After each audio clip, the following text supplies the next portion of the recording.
Many questions are asked about how do we get time. So time is on the x-axis and your potentiometer values are on the y-axis. But where does time come from? Well, when you have your flow code, it runs in a continuous loop. And I've just written while loop there and it circles around that while loop. So it's continuously doing read potentiometer, serial print, maybe a few other things, and then there's a delay. Now, for an example, I put in that the delay is 100 milliseconds, 0.1 of a second. I've just put that as an example, okay? You might choose a different delay value. So that means that that loop will go around that loop every 100 milliseconds.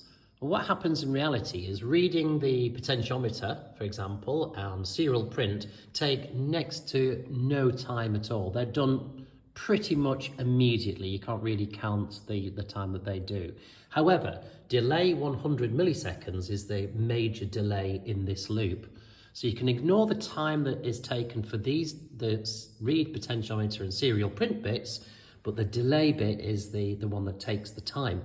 So it will take approximately, maybe just a little over 100 milliseconds to do the loop. I'll say a little bit over because each of these commands takes in the order of a picosecond or so. I'm just being pedantic here. So when you have your serial print, that is the bit that's sending your data. As an example, if you're sending the data, let's say for example that you have 330 from your potentiometer, then 332, then 335. Each one of those is sent on each repetition of that loop.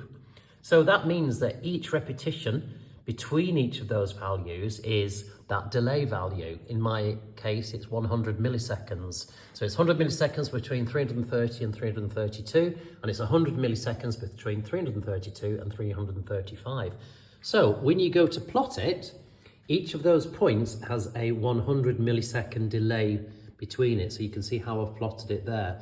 So when you're factoring it onto Excel, you can say that each point is equal to the delay of the loop, or in this case, 100 milliseconds on each delay.